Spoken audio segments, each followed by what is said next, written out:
founder and director of Trimdirect. The barbershop directory app helps people find and trust barbershops nearby. I wasn't the kid who wanted to be a footballer when I was younger.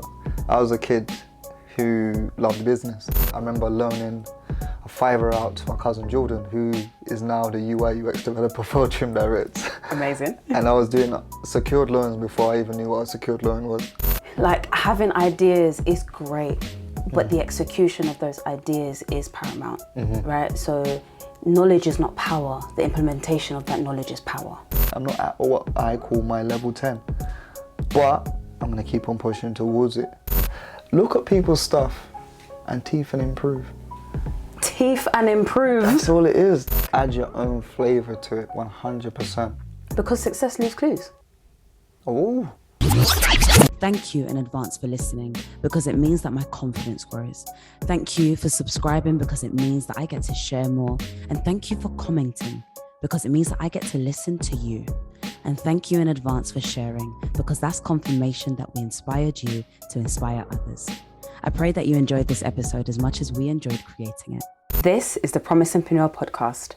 I am Aahliyah Amerat, and I'm here with somebody that I've actually been friends with for a very, very long time. Somebody that inspires me, that has gone through the trenches and has come out the other side. And I'm really, really proud of him. Myles. Hi. I like that intro. I like the intro, it's true. I don't want to go into who you are. Yep. I want you to be able to go into who you are, because I don't think I can do it much justice. Yep. So tell me, who is Myles? First and foremost, the founder and director of Trimdirect. The barbershop directory app helps people find and trust barbershops nearby. But touching on what you said, I have been through the trenches. I have been through a lot. And it's a common story. It makes you into who you are, and it propels you forward. Either breaks you or propels you forward. And I've turned my pain into power, and I've just pushed forward with it. Yeah, that's good, isn't it? That was good. I've turned my pain into power. Yeah.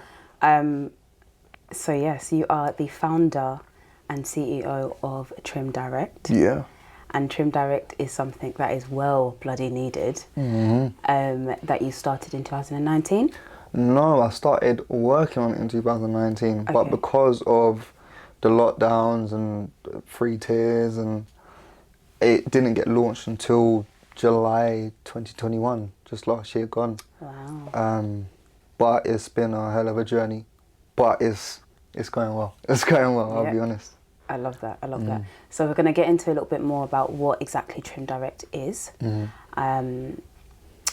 But before I do that, I want to talk a bit about your backstory for a bit of context. Yeah. So where have you come from? Did you study? What did you do? Yeah, so I'm originally from South East London, Catford.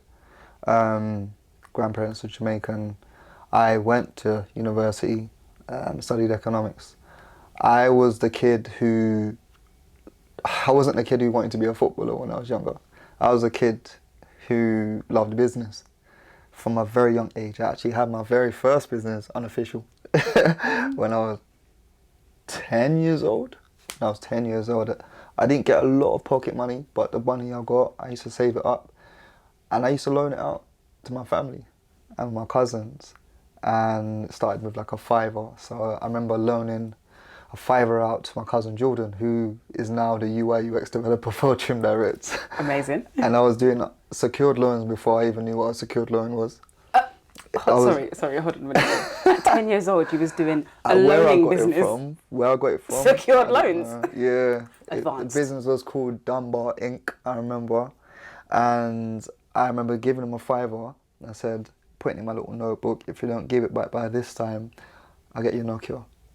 Nuts. Yeah, and I kept on building it. Eventually I was loaning out to my auntie and my uncle, and then I remember giving to my sister. The business eventually went bankrupt because I started to learn about credit history. I remember giving my sister 140, never saw it back. Yeah, it was hard. But that was my first taste of business. Where that came from, I honestly can't, I'm trying to recollect, but I can't think. It's something that was in me. I didn't want to be a rapper, I didn't want to be a footballer. I love business. That's, to be fair, that's a bit of a different story, isn't it? Yeah. That in itself, everybody wants to be in the limelight. So you went to university, studied economics. I actually didn't know that. Yeah, I studied economics, loved it. Graduated with a first. Amazing. Yeah, first class honours actually. We had that a little bit. Yeah. Smart fella. Yeah, you know what it is? I personally don't feel like there's any difference in intelligence between someone who gets a first and a 2-1. I think it's just how much you work. Like, you work a bit harder, as with anything, you'll get a first, in my opinion. And what was interesting, I didn't see anyone who looked like me who had a first. So there was no one really to base it off of. My older sister, who I based my academic and professional journey off of, she got 2-1. I just wanted a first so badly. So badly. I remember writing it down like years before, I'm gonna get a first, and I worked on it, graduated with one, and then I started to see more people that looked like me with one, and I wasn't the kid that was just stuck in the library. I was at the parties. You was out here? I was out here, I was You was having out fun. here? But when it came time to work, I was working, I was serious with it. That's good, that's wicked. So you left uni at when? 17. 2017? And you decided then that you wanted to go into business. So where did Trimdirect come from? What happened? So basically it was just frustrations that stemmed in university. So when I was in uni, like many university students, if they want to lie, they can lie. But majority of us were spending money to come back down to our local areas to get a haircut from a barbershop that we trusted, and then spending more money to come up to our university areas. So I went to University of Northampton, and once again, if university students want to lie, they can lie, but majority of us were broke pocket, we didn't have money, right? So it just got frustrating that there was no technical solution. The common way to find a barbershop right now is, and back then was, yo bro, where'd you get your trim from? And I hated that. I hated having to rely on another man. I wanted to be able to source one myself. And then when I graduated and I came back down to London, it was like my barber's on holiday, my barber's sick, my barber's on wherever, just too busy to trim me that day. So I'm like, you know what? I initially said, someone needs to do this. Someone needs to provide a solution for this. I'm getting sick of it. Not realising that I would eventually be that person. Yeah, I just said, you know what, enough is enough. Let me do it. I love that. I love that. So through your frustrations in university, you decided, well, you didn't actually see yourself as the person to build this business until when? Until actually, I originally got the idea at the end of 2018. Okay. And then I started working on it in 2019. I, like many people, had the doubts and just can I really do it? After graduating with a first and having the 10-year-old business, I'm still feeling that way. But Imposter syndrome. Imposter syndrome, and just really doubting yourself a lot. And the stuff, one thing I wanted to point out is the stuff like just do it didn't help me. Just do it, just take the leap, it's not going to help someone with crippling doubt. The things that actually helped me was I had to scare myself out of fear. So what I'd done was, it was two main things that got me started with the business. The first one was, you only get to do this part of life once. One time. I know we all hear you only live once and stuff like that, but when you actually think about it, you only get to do this part of life one time. And they say the richest place in the world is the graveyard, because so many people die with their million and billion pound ideas, right? And you hear so many older people say, nah man, I had the idea, but I just didn't do it. I didn't want to be that person. I did not want to be that person. So I said, you know what? I just do this life one time. And the second one was, if I don't do this in about 2, maybe 3 years, someone else is going to do it. And they're going to reap the benefits that I'm supposed to. Nah, I'm good. I'm getting started. So I just scared myself into it. Like, they just didn't do it. And then I was able to just do it and just take the leap, because, like, you know what? I'm thinking about those two things continuously. So to anyone who is experiencing those fears and those doubts, think about those two things. You get to live this part of life once, and if you don't, someone else will. And that is just straight up facts. Yeah. Like, that is absolute facts. So, you know, when you said you had to scare yourself, into it, yeah? Mm-hmm. Tell me about an experience that scared you, Yeah. that made you realise that this is actually your one life. Oh. Yeah, when I was, I have to select one. Yeah, when I was in hospital, and So just a little bit of, before you go into when I was I'll provide some background. I have MS, so multiple sclerosis, for people who don't know what that is. It's a condition, lifelong condition. They actually classify it as a disease, but I'll just call it a condition, where your your immune system, attacks your central nervous system. So it comes with a range of different symptoms. People get affected in many different ways. So it can affect your pins and needles, affect your nerves, so you can get pins and needle sensation, which I actually have while I'm speaking to you right now. It can affect your vision. I think last year I went half blind in my right eye for about 3 months. Yeah, and actually happened while I was driving too, which was very scary. What else? You can get shooting pains in your legs or wherever it affects you. So yeah, I experienced a serious flare-up a couple years ago now, maybe actually no, 3 years ago now, where I was in hospital for about 3 weeks, and I experienced some pain like I've never been through before, to the point where as a grown man I remember crying through pain. I haven't cried through pain since a kid, but it is serious now. MS is something that, once again, sickle cell is something that people don't speak about enough, not nearly enough. It needs more attention. But MS is something that isn't even known about. When you tell someone you got MS, they're like, what's that? I forgot to mention, one of the key symptoms is loss of balance. So I used to model back in the day. I can't do it anymore. I can't walk in a straight line. It's very, very, it feels embarrassing, it shouldn't be, but you have to focus to walk in a straight line, as in like look at a target, otherwise you may stumble, and then you get are you drunk and stuff like that, which gets on my nerves.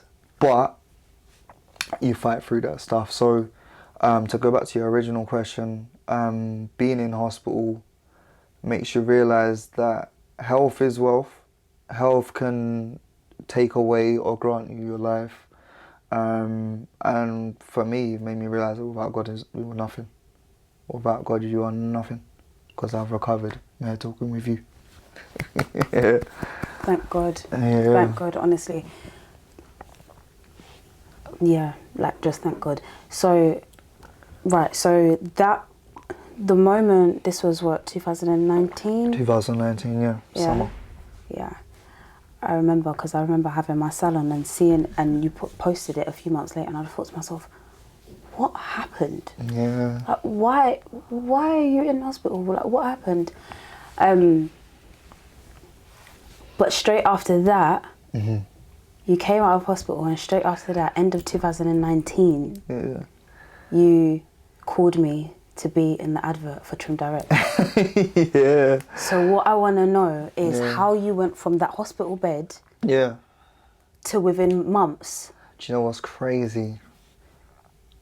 I was having meetings in my hospital bed. Yes, man. Yeah, yeah. I had people coming to visit me. Just to provide more context on it, I lost all sensation in my legs. So my MS starts from literally this side, on the other side of my spine. So everything below, it doesn't work. It works like that. But everything was below doesn't work the same. So it struggles to. I lost the ability to walk while I was inside. So I had to learn how. So the video you may have seen, I had to learn how to walk again, which was incredibly frightening as a grown man. But while I was in there, I was just like, no, man, I need to do something. So I had people meeting with me, helping me with just figuring it out, strategizing the logo design, stuff like that. And yeah, I was planning the advert. Before the advert, I threw a barbecue, which was like a bounce back barbecue. Just, I want to celebrate life.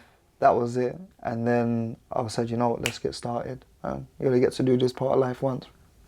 So yeah, that was it. That's crazy. Like the fact that, do you think had you not gone through that experience and going into hospital for that amount of time, do you think you would have went full force with Trimdirect sooner? As in, no. like, when you did? No, because you get lax with life, you know, become comfortable, complacent. But when you get hit with things, once again, you can either succumb to the pressure or you can turn your pain into power. You say, you know what, enough is enough.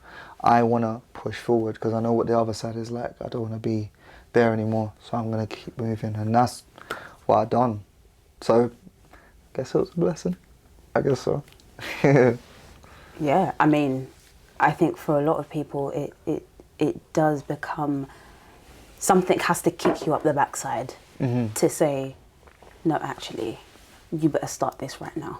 And you better actually commit to doing this, because a lot of people do run away with their life. Like, things happen. See, one thing I always say, things are always going to happen. Life happens. Shit happens. It's always going to happen. Whether you like it or not. Do you know what I mean? And it's like, having ideas is great, but the execution of those ideas is paramount, right? So knowledge is not power. The implementation of that knowledge is power. I like that. Right? You never heard that one before? It makes sense. It makes a lot of sense. Yeah, Nice. yeah, because the implementation of that knowledge that you have is your action, right? And when that action happens, things transpire. Whereas if it's in your head, no one hears about it, no one sees it, you don't see it, you don't even hear about it, because all of the other thoughts that's in your head is going around in your head. You just waste. Waste. I think a lot of people, like, typically like a dating scene, a lot of people say, I want a person that's ambitious. You can have a load of ambition, but if you ain't got any drive, you're not doing anything. It means nothing. It means You're going to nothing. block up in 2 seconds. He's not going to follow through with your idea because it's like, yeah, I want to be a blah, blah, blah, blah. All right, cool, do the work. I can't lie to you. Sorry, we're just going to quickly go on to relationships for a second. Because a man that has ambition and no work towards that ambition, oh my God, is the biggest turn off. Is the biggest turn off. I mean, this is going to sound ridiculously, I don't know whether it's going to sound sexist or not. I don't really care. Let's be honest. I don't really care.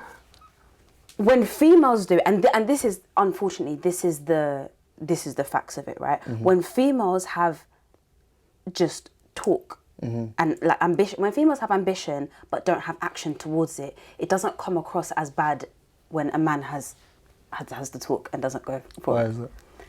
I don't know. Maybe it's because, I don't know. You got to provide a reason, at least one. No, I'm not saying it's a good thing. Oh. Not at all. But I'm saying it's not shunned upon the same way. Like a guy having ambition and not working towards it is unattractive. Whereas a girl having ambition and not working towards it is, Maybe it's expectations placed on men. 100%. To go forward 100%. and do what they do, despite women doing amazing things, especially in this day and age. Yeah, I just personally do not like the bag of chat. Like, yeah, I'm gonna do. So keep it colloquial. I just don't like it. I want to do this, man. I'm gonna do that. Yeah, one day I'm gonna. There is no one day. And there's no perfect time. There's no perfect time, because that's what you'll keep on telling yourself. No, I want to make sure that I need to know this first. I need to da. And the only reason why I've got to this point with Trimdirect is the fact that I'm still figuring it out. I don't have it all planned out. I never owned a business, an official business. other than Dunbar Inc. An official business in my life. I figured it out from the beginning, and at the end of the month, we'll be celebrating our 1 year anniversary. Can't wait for that. Yeah. Can't wait for that. Yeah, I want you there. I want you there. I'll be there. I'll most definitely be there. Yeah. It's okay. So, I want to go back to the fact that you've had an experience that was detrimental on your health. Yeah. Right. And MS is a condition that you have to live with the whole of your life. Yeah. Right. How do you find the courage, or how do you carry on in the times? Like, does it come up for you? Do you get triggered by certain things? Yeah. As you're running your business, when do you get triggered, and what's MS is typically affected by your diet. Okay. Typically affected by your diet. So if you're eating a lot of junk food, you're dabbling here and there. And I just gave you a whole load of junk It's food. alright. It's alright. But because I don't eat it, I eat very healthy. But if I'm eating that on a regular basis, it's gonna flare up. Listen. Or if you I need you. No, alive I'm good. to I'm keep good. you I'm good. forever. I'm good. I'm good. I'm good. I'm good. Okay. Because I don't eat bad. I eat very well. Or if you smoke, one of the things that, because I didn't know about it, doctor was like to me, do you smoke? And I said no. He said, all right, cool. Because if you did, I'll tell you to stop today, because you're gonna mash yourself up. I don't smoke. Barely drink. Sweeties was my thing. Yes, I still say sweeties.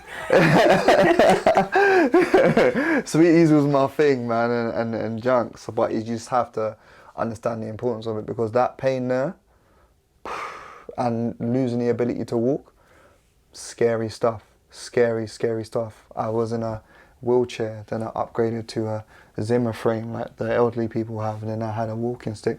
It is scary stuff, and having to learn how to walk again, it's scary, man. Very, very scary, but I've done it. You've done it. Yeah. And you're here today, walking perfectly fine. Yeah. Perfectly fine. So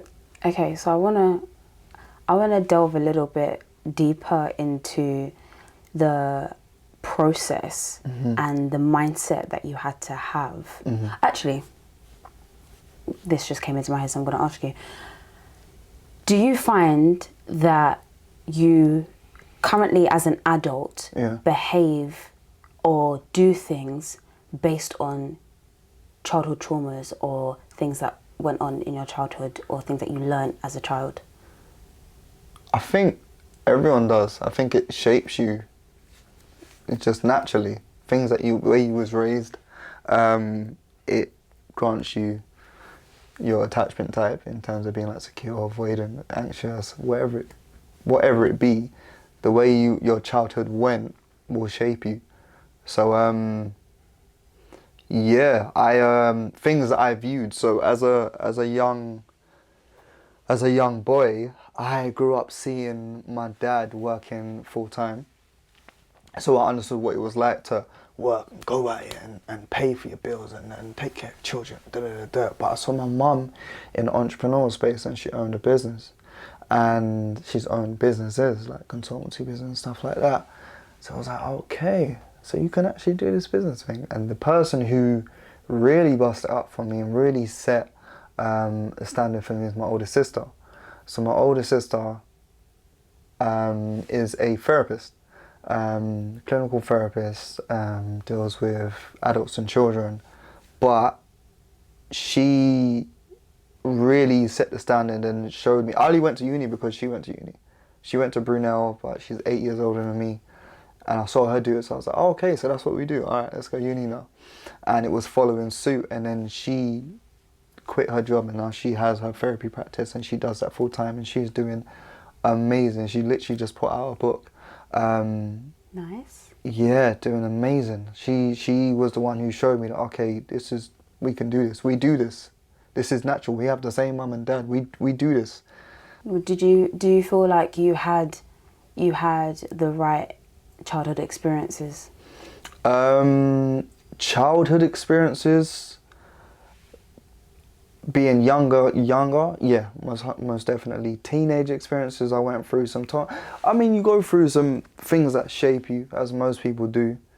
But as a child, I definitely had a good childhood. I can't fault it. Can't fault it. Okay, that's good.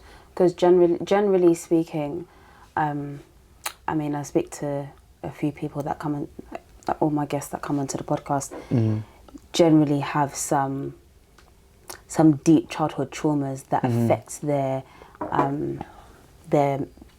makeup as adults and affect their businesses as they're kind of running it. Because one thing that I've, through kind of business coaching and getting my own coach, one of my previous coaches said to me, "You've never got business problems. You've just got personal problems pouring into your business." And I thought, oh, yes. Deep.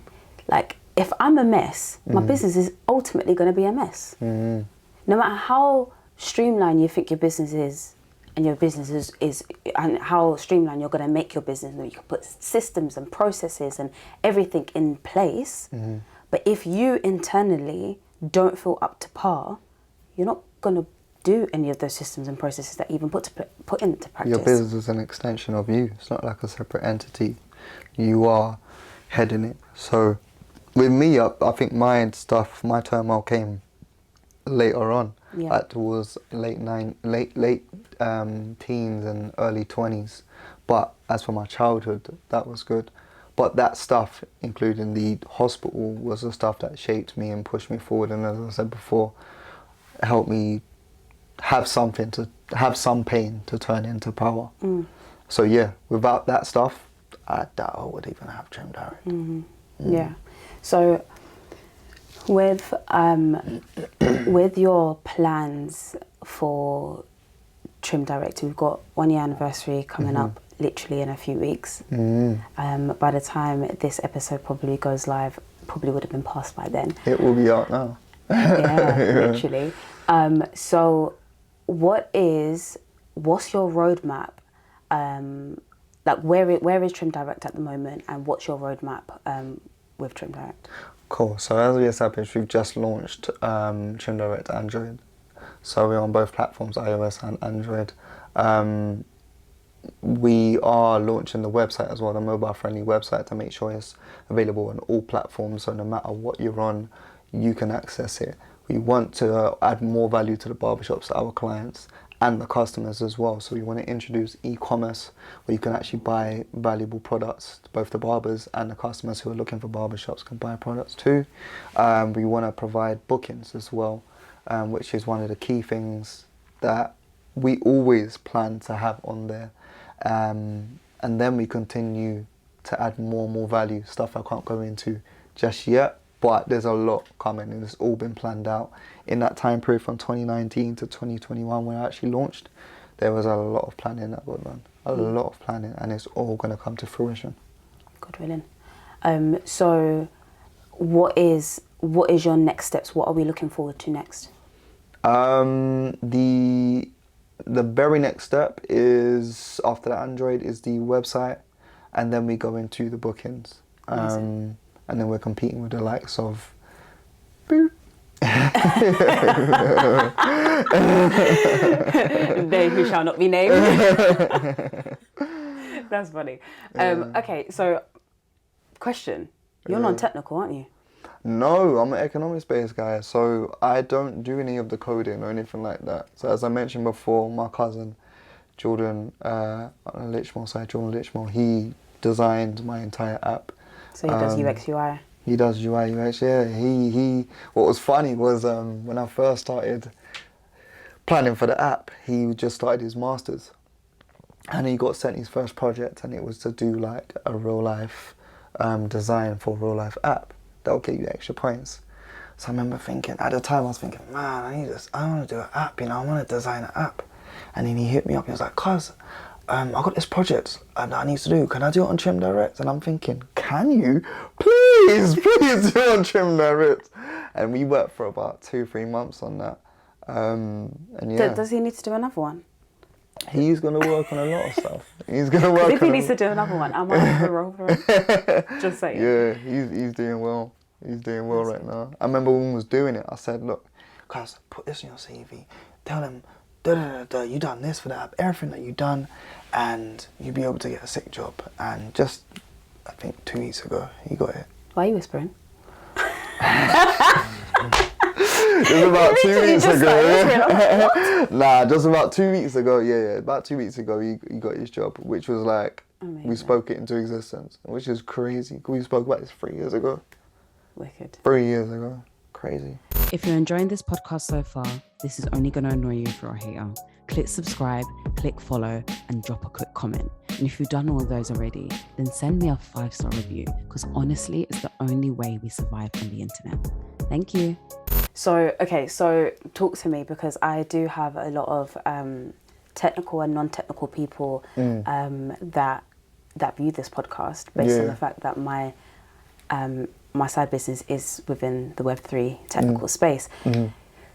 So I'm non-technical, right? And I'm currently going through the motions, having to get people that are technical on board to be able to do my coding and developing and UX UI and all of the things, right? So what was your way in as somebody non-technical? To get a developer? Yeah, to get like developers, to get like you wanted to build an app-based business, but you don't know how to build an app yourself. So what was your first steps into that? Before I go into that, to provide actually a little bit of context, actually it's a bit confidential. Let me just provide it to you. I love that, exclusive. Initially it was supposed to be a website. Okay. So if you actually look at the logo animation, it goes zzz, that was you typing on the keyboard, the postcode. Yeah, that's an exclusive.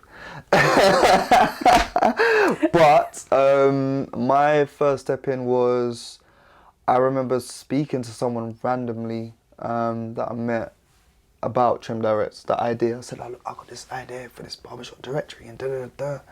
And she put me through to a guy named Frank, and he's a developer, a very good one too, but he was incredibly harsh. So that 3 months that I mentioned before that I spent with Jordan designing the app, I was like, yeah man, we got it man, yeah. So we had the meeting with Frank, presented it to him, and he was like, what is this? What is this? Like, I wouldn't even want people to know that I've worked on this. I couldn't even charge you for this. This is not standard. What? And it was just like, ugh. Like really, like you just crushed it, and straight away you start throwing all your toys out the pram. You're like, no, this business is done, man. This business is done. I don't want to do it anymore. But then a day passes, and then you're like, you know what? Let's keep pushing on. And Frank actually referred us to our next developer, who done majority of the work. So those two were literally just referrals, and then I've had quite a few developers. And the one after that was someone I knew from university. Things fell through with him, and then the one after that, which is the one we're using now, I actually saw on Instagram. Yeah, advertised on Instagram. I saw an Insta advert, and I thought, you know what? Let me just reach out. And it paid off. It paid off because he's doing very, very well now. Brussels Lake Paragon is the name of the company. Brussels Lake Paragon, yeah. Yeah, man, he and it's crazy because we got quite a few mutuals as well. Okay. Yeah, so that is UK based? UK based, yeah. UK based. I've even been to his house. Nice. Yeah. But it's difficult, I'll be honest. It's kind of just putting it out there, just saying like, look, I am looking for someone. I need someone, and just not being afraid to say that, to say, look, I'm looking for someone, I need help. So did you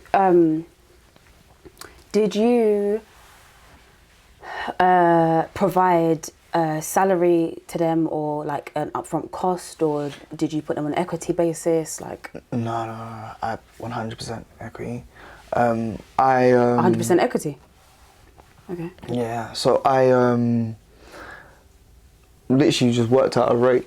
Just it wasn't upfront because I don't have that capital available. It was like, look, we'll pay you in installments once projects are done. So once you've got the account logins done, once you've got the barbershop listings done, or the da-da-da done, we'll pay you the additional installment. And that's how it's worked out, and still works out to this day.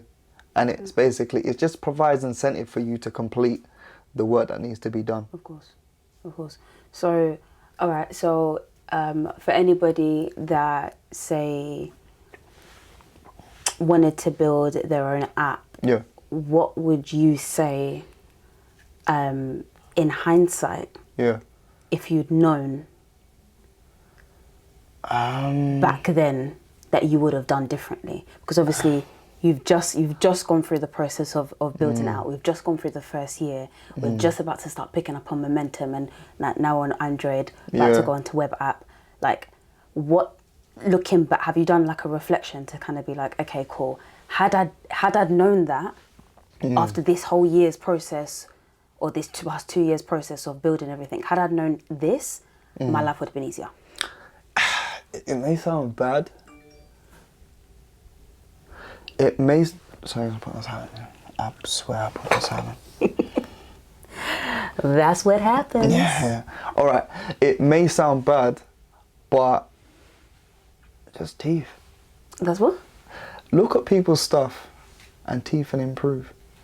Teeth and improve. That's all it is. That is business. If you look at business, that's what they do. They look at people's things and they say, you know what? I'm going to take that, but I'm going to improve on it too. So where I designed the app with my cousin Jordan, we designed it to our standard. We didn't actually look at other people's too tough. We just thought, what do we need? Oh yeah, I'm going to do this. But we should have looked at more businesses and said, you know what, yeah, let's just make it like that, but let's improve it a little bit. And that is, it may sound bad, but that's what every single business does. And that's how you set the standard. You improve upon it though, but to add your own flavour to it. But I would have done that. So I would say to anyone just starting out, make sure, I would definitely say to design your app. So get a UI UX developer, because that actually knocks off a bit off the cost for when someone codes your app. But look at the standard out there. Download some apps that are similar or in your field, and look at how they design it. Look at the functionalities of it. And we apply that to everything. Another thing that I would say is I'm reading this book right now called Who Not How by Benjamin Hardy. Yeah. So it's having that mindset of everything that you go into, as opposed to just saying, how am I going to do this, which is what we're taught from school, saying who can help me to do this, or who can do this for me. So saying, you know what, I'm not going to spend my time, so I'm not a coder, I'm not a technical guy, so I'm not going to spend my time learning how to code and develop apps, and no, I'm not going to waste my time. I'm going to spend my time doing what I need to do. I'm going to find someone who can do that, and that's what I've done. But I should have done it in more things. I would definitely say to do that. That's one of the key things. And everything you go into, every project you go into, make sure you do that. What else would I say to a new business owner?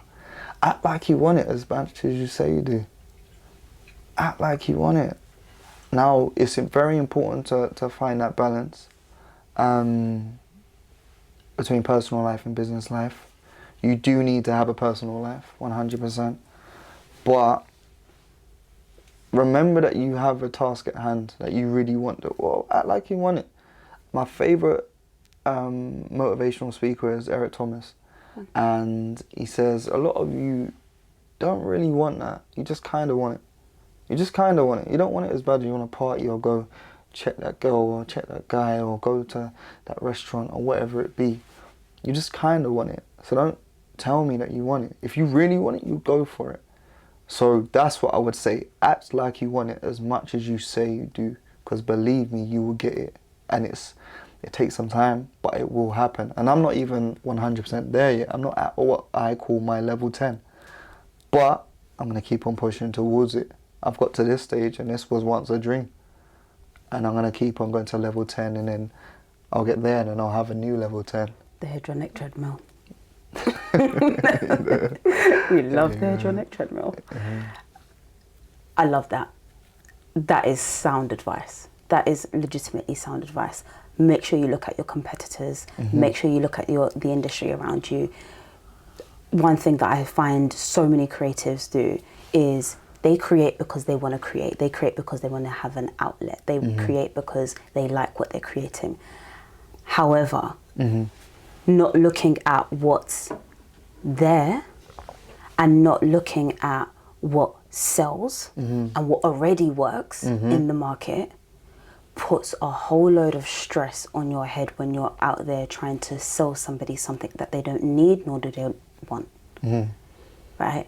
Like looking at what's out there and seeing what works and what doesn't work, as you said, takes away so much stress, because like no one's saying don't copy. Like that's not what you were saying. You wasn't saying to go around out there and copy anybody. No. But make sure you're looking at what other people are doing, what's 100%. already working out there. Like don't fix what's not broken. No. You know what I mean? Don't fix what's not broken. Add your own flavour to it, 100%. Because success leaves clues. Oh. Success leaves clues. Look at it. Yeah. Emulate it. Yeah. Because to be honest with you, even when you emulate something, even when you try to emulate someone else's success, it will never be exactly the same for the simple fact you're a different person to that other person, regardless, right? But success leaves clues. Don't try to fix something that's not broken. All of these little kind of, these little nuggets and gems that I come out with is years and years of fucking up. That's the reality of it, yeah. I messed up so much thinking that I knew it all and thinking I could do it all.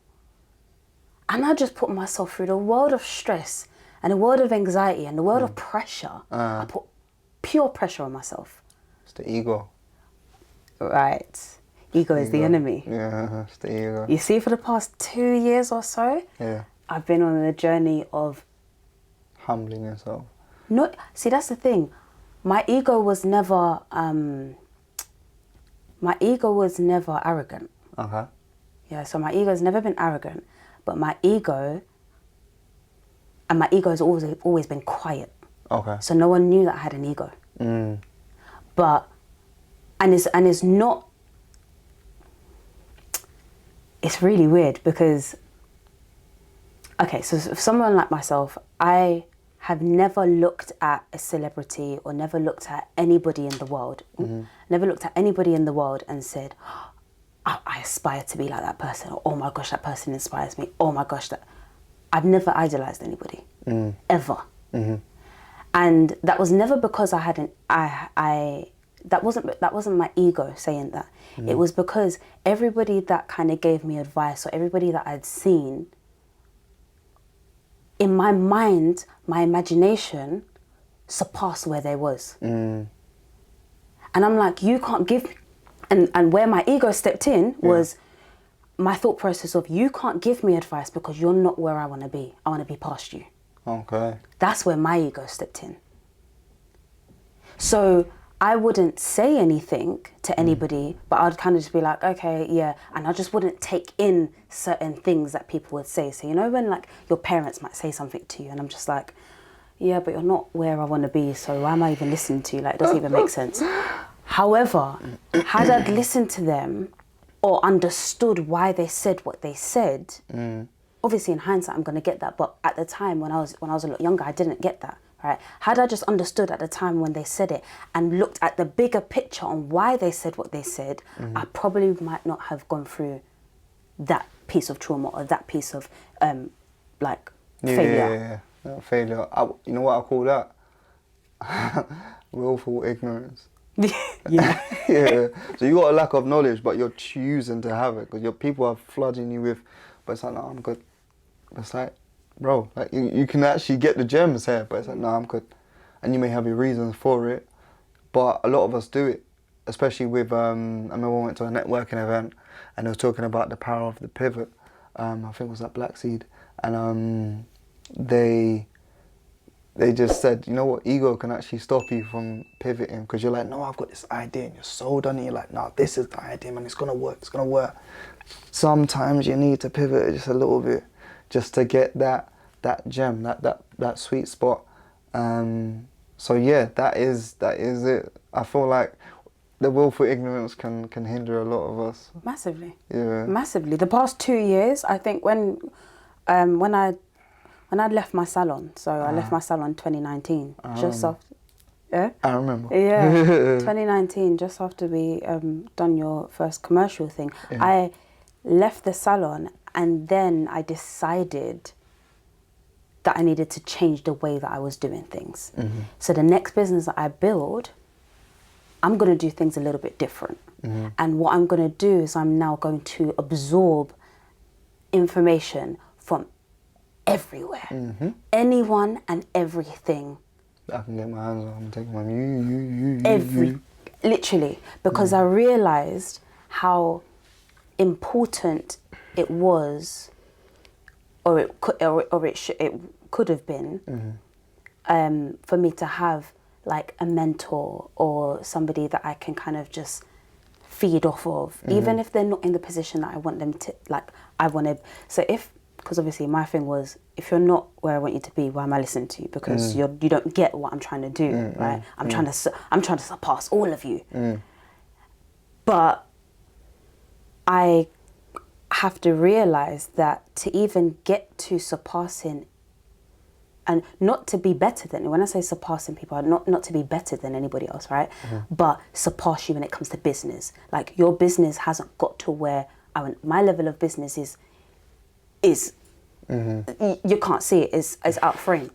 Like it's out of this frame. You can't see where I want to get to. Do you know what I mean?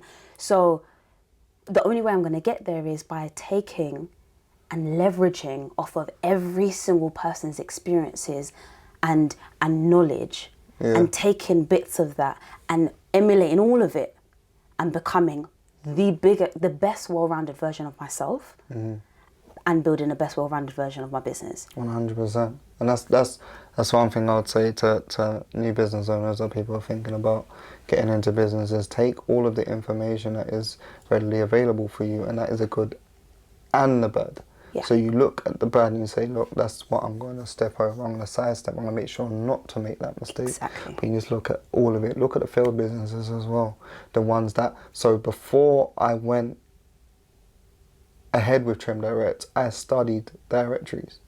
I looked at Yelp, all in London. I looked at Yellow Pages. I understood what they were trying to achieve and why they went basically got made extinct by the search engines, where they failed at. And then I saw the pitfalls in the search engines themselves. And I said, you know what, all right, cool. These people they're providing access to these businesses, but they're not really providing much information.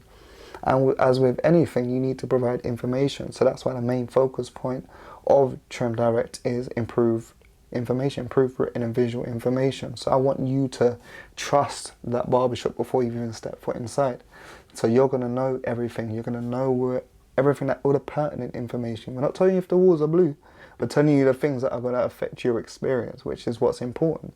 So where's the nearby bus stop, the train station, the parking? Is it free parking? Where's the nearby cash point? Is it free withdrawals? Do they take card inside actually? Have they got Wi-Fi, AC, heat in the toilet? Are they shared with an internet cafe or hairdressers? Whatever affects your experience.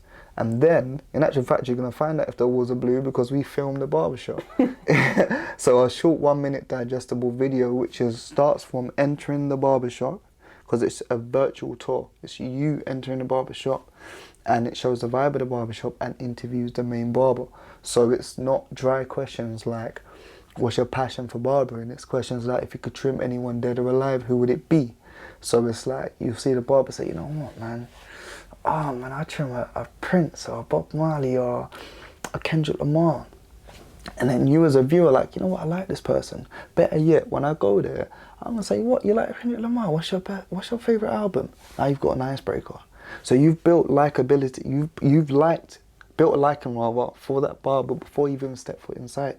So it's all based on the power of likability, which plays out in every single sphere, like even elections, pretty privilege, Kids when inviting people to their parties. Everything. Likeability plays itself out in everything. If people do not like me, they are not going to look at Trimdirect. That's exactly how it goes. So likability is what I focus on with Trimdirect and everything we're going to go into. I love that. Because that is it's based on psychology. And at the end of the day, everything is based on psychology. Everything is based on the way people perceive things. Right? You said something a little bit earlier that I want to touch on. And before this, you actually said that you really wanted to mention this, but you building a business and having a balance of life, a social life, a home life, a relationship life, and also business life, right? Like, talk to me a bit about your thought process when it comes to, like, what has been your experience whilst building this business? Have you been kind of just cooped up with your business where you feel like there is no work-life balance? Yeah, because I took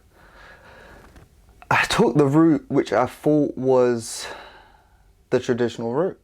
You know, you sacrifice, you work hard for this if you want it. Da, da, da. So when I say to people, act like you want it as much as you say you do, work hard on your business, but have that balance. I took the route of saying, you know what, I'm just going to work on my business. Personal life can take a back seat for a while. That there is incredibly dangerous. I'm naturally an extrovert. I like being around people. I like speaking with people. So doing that led me to a state where eventually I was gonna crash, and I wouldn't even been able to work on the business. So it would have made no sense to do. I got to a point where I was so unhappy. I remember crying like 3 days straight, just crying. And then on the third day, I remember calling my boy, like, bro, like, I can't lie. I need you and the rest of the man, and we need to go somewhere. We need to do something, because I can't take this. I don't know if I'm made for this business thing. Like, it's just hard. I can't do this 100% business thing. I didn't understand that I just wasn't focusing on me enough. I wasn't providing myself with that balance. So I would say it is key to go out there and enjoy yourself. And that's why I love the book Happy Sexy Millionaire by Stephen Bartlett, because he debunks the myths, the common myths that are fed to us on the social media via the old traditional books, and says, you know what, this is the reality of business. And that's what I want to continue on. I think we should all, in a new age, continue that on, because it can lead to some disastrous effects. Like, it's not healthy to just stay in your room and just... I hate when he used to say, I love Gary Vee, but he says, like, I sacrifice my 20s for my 30s. Are you crazy? You think I'll sacrifice my 20s for my 30s if I don't even know if I'm going to make my 30s? That's crazy. Don't ever do that. Find the balance. Lean 100% more to the business, but focus the personal. Like, find that balance. Otherwise, you're going to lead yourself into something dangerous. Do you know... So I actually agree with most of what you've said, right? However, I say this to my partner as well, and I kind of debunked that notion of finding a balance in life, because I don't think balance is the right word. Okay. Because unfortunately, you can't have... Because you actually just touched on it, right? You actually just touched on lean more towards your business, but make sure you're still dealing with your personal life, right? That's not balanced. Okay. Right? So you can't have, you know, like people kind of say, you got family life, you've got socializing life, and you've got work life, right? 33% of all of it. Put 33% in every single one. That's an option, yeah. Yeah, that's an option in terms. But when I hear balanced, that's what I think, like an equal balance, right? However, it's not an equal balance, and it will never be an equal balance.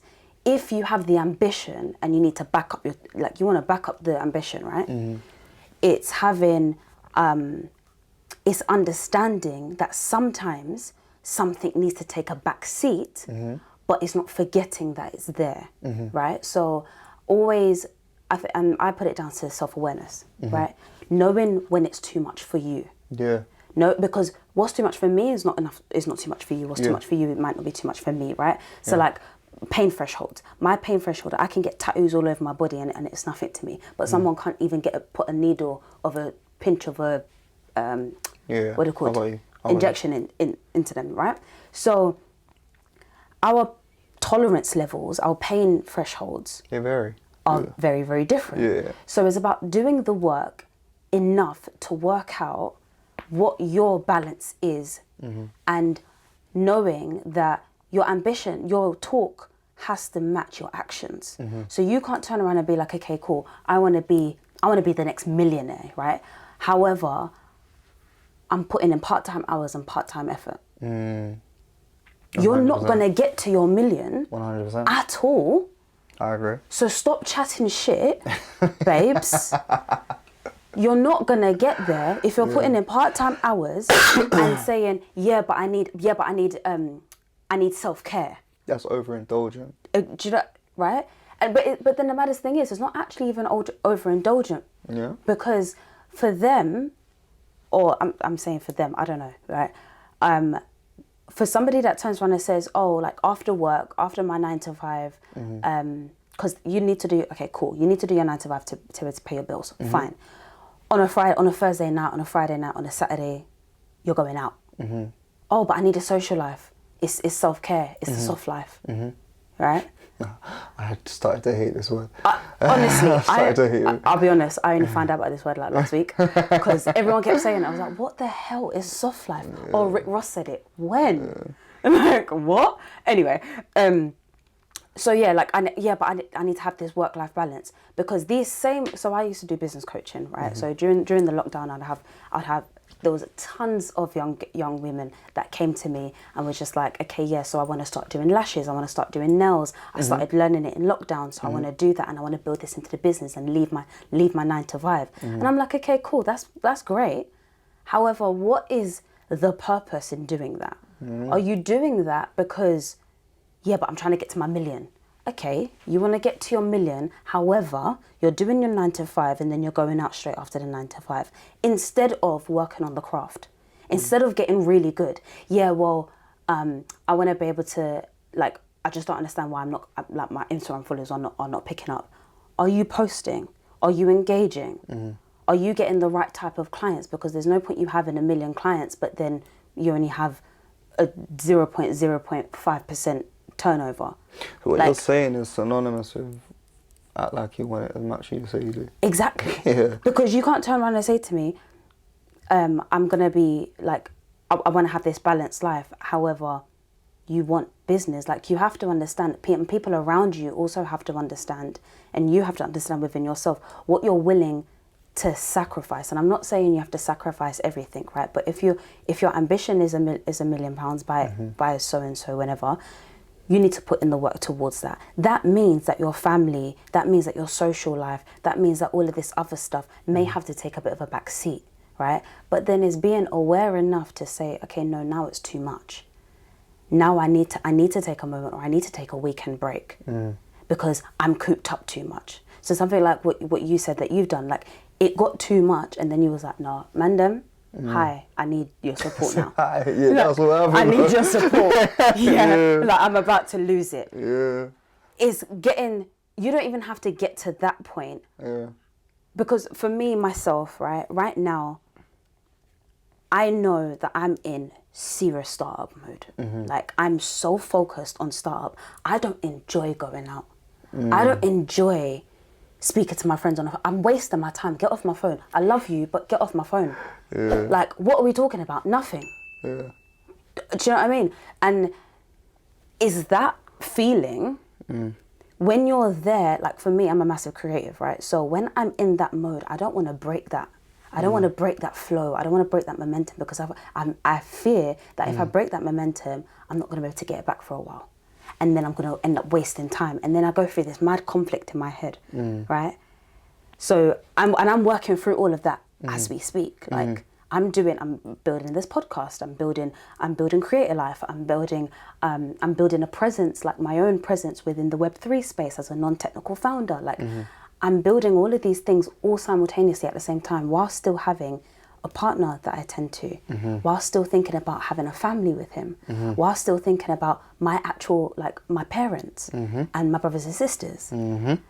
And then not being able, like, put it this way, my grandparents are the be and end all of my life, right? But they know how much I'm working on my startup, right? They know how much I'm doing that. So they don't put the pressure on me because they know it kind of like they have to fall back at this point. They can't put that pressure on me because then I'm not going to be able to work at my best pace because I'm feeling guilty that I'm not going to see them. However, what I would most definitely do is my self-awareness levels and my tolerance levels is up there, right? So I will make sure that I do certain things, i.e. call them on FaceTime and see their faces. Or be like to them, okay, this is the day that I'm coming, and no matter what happens, I'm sticking to that day I'm going there. Nothing is going to change. It might be once every month, right? However, I'm okay with the with whatever consequences there are, and they're okay with whatever consequences there are, because I've been open with them and I said, this is what I have to put myself through at this point in time. Are you okay with that? Whether you're okay with that or not, it's gonna happen. This is what's gonna happen. Work with me on this, and don't make me feel bad, or don't like put a guilt trip on me because I'm not coming to see you. Support me in this aspect, and having that kind of open dialogue to say, I might have to only give you 10% because 90% has to go on my business, or 10% on my grandparents and my family, 20% on my partner because I see him every single day because we live together, and then the rest of it is my business. Like that. You didn't even mention your friends, no? Huh? Your friends. Boy, I see my friends as my family, to be fair, so they're part of the 10%. But I feel like with what you're saying, a lot of those people need to just understand, oh, Aahliyah's serious about this. Oh, Myles is serious about this. Okay, you don't even need to communicate that to me. Like, I get it. I see you moving. I see what you're doing. Cool. I'm gonna back up a little bit. Best do your work, but I'm gonna back up a little bit. Yeah, don't make it be in vain. Yeah, 100%. Don't make the fact that you're not coming to see me in vain. Yeah. Make sure you get what you need to get done. And I'm gonna support you. But yeah, just do your thing. Do your thing. What happens when you don't have that support of people around you? Do you know what? A lot of people complain about, I started my business and not everyone's shouting at me. They only want to shout at me when I blow up. And that's just the way it goes. I don't care. I'm going to get going regardless. I'm going to keep moving regardless. Don't get me wrong, it would be nice. It does feel good when your people support you, but I'm doing this for me. It's not for you, it's not for your support. It's for me, and I'm providing value for other people. So getting the support is nice, but it's not mandatory for the continuation of what I am doing. So yeah, that's it really. Mad. Yeah, this business thing is just figuring it out as you go along, and I feel like what I really don't like is just the way business is perceived. Even when you go to networking events and you speak to certain people, and there's some people doing some amazing things, man, and you might have a conversation with some people, and the majority of people are really cool, but then you'll speak to a few people and it's like, I've heard you speak, why are you speaking like that to me? Stop it, it's coming across a bit pretentious. Like, you don't need to speak like that to me. We're having a conversation, normal conversation. You don't need to use jargon that you don't typically use. If it suffices and you need to use it to make the point, then cool. But just chat to me, bro. That's it. And it makes the thought of business even harder. It's like, oh man, I don't speak like that. I didn't do this work, and I want people to understand that business, while it's difficult, is not nearly as difficult as you're making it out in your head. And it's not nearly as difficult as I made it out in my head as well. You've got to put in the work 100%. But I guarantee it's not as hard as you're making it out in your head. You're probably adding some more stumbling blocks that aren't even there in real life. Yeah. It's simpler than you think it is. Yeah. Yeah.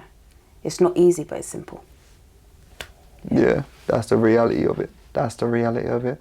Just keep on pushing, man. What one thing I would say as well is visualize. I'm someone who, like I say, it's a sign of craziness or whatever, but I talk to myself regularly. I think we all do. If we're just being real, like, yes. Come on, man. I have full-blown conversations with myself.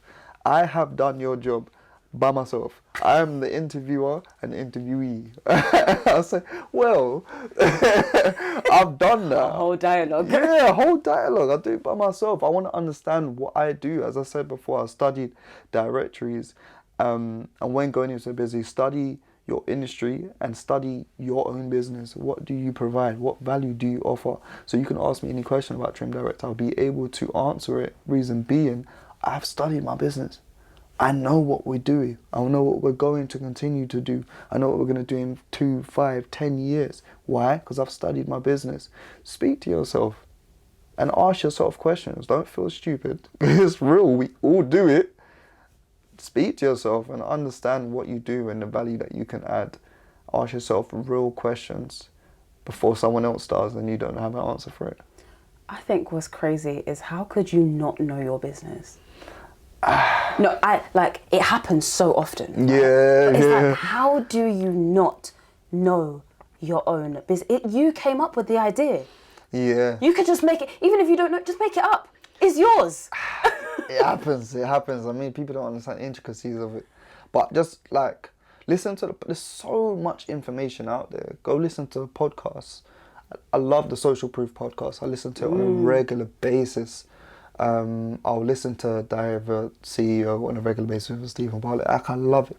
I'm now going to be listening to the Promisingpreneur. No, say that again. Say that again for the I'm now going camera. to listen to the Promisingpreneur. Yeah, understanding these things, and you'll get little gems here and there, and you understand how to maneuver with what you're doing. It's out there. It's relatable. Take it. Like, just instead of just always listening to music on your commute, why not listen to a little podcast, man? It's fun. It's not all business tight jacket. This is a conversation. So it's like, all right, cool, yeah. Oh, they said that. Okay, yeah, let me do that. Let me write that down in my notes. Do you know what's funny? Do you know what I sometimes do? I sometimes, I start, like, I'll listen to a podcast and the people are actually having a whole conversation and I'll start talking as if I'm in the conversation. But yeah, Jeff, that's because it's true, man. It's true. Yeah. Like, have a conversation. Like, I really believe in talking to yourself. That there is helped me in so many ways. It's helped me to understand Trimdirect. Like, I knew Trimdirect in and out months, maybe a year before I'd launched it. Like, proper knew it in depth and knew what I was going to provide, knew the value I was going to offer to people, what we're going to continue to offer to people, and why we stand out from the existing competition. Talk to yourself. I would suggest it 100%.